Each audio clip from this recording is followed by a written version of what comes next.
Democrația e un haos controlat, bagă la cap, banul conduce partidul suprem, ești controlat. Libertatea oferi momentele în care te simți fericit și-ți permiți un moment de relaxare. Să mor pentru patrie, astea-s povești, trebuie să găsești ceva pentru care merită să trăiești. Proștii mor pentru ideile celor deștepți și nu există oameni 100% corecți.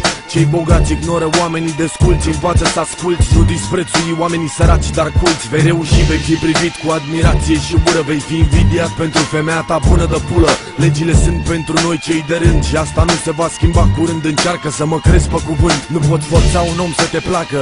Nu ești binevenit, pleacă, orice rău în final trebuie să treacă. Dacă oamenii sunt câini când e vorba de ceea lor, mare atenție, nu cumva să rămâi dator.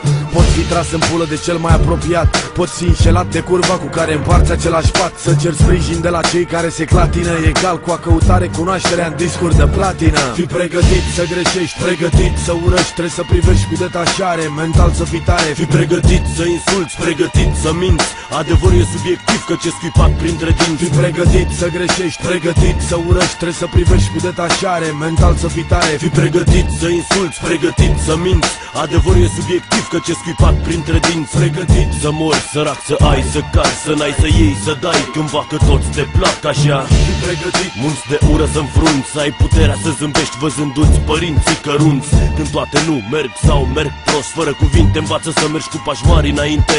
Respectă-ți aproapele sau nu, fii tu, nu fi ce te vor alții, respectă legile sau nu. pregătit să te surprindă nepregătit viața, să-ți pierzi copiii, nevasta, două-n morții și pasta. Așa zi și prieteni te judecă în lipsă și-ți întorc spatele atunci când ești cu mâna întinsă. Pregătit să fii privit cu ură și dispreț atunci când ai puterea să faci ceva cu adevărat măreț.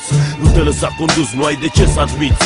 Ai o șansă în viață, în față, învață să profiți. Nu simți durere, nu simți iubire și apreciere când totul luna asta se rezumă la avere. Eu aștept să fiu lovit, aștept zâmbind pentru tot ce-am văzut până acum, sunt pregătit. Fii pregătit să greșești, pregătit să urăști, trebuie să privești cu detașare, mental să fii tare. Fii pregătit să insulți, pregătit să minți, adevărul e subiectiv căci e scuipat printre dinți. Fii pregătit să greșești, pregătit să urăști, trebuie să privești cu detașare, mental să fii tare. Fii pregătit să insulți, pregătit să minți, adevărul e subiectiv căci e scuipat printre dinți.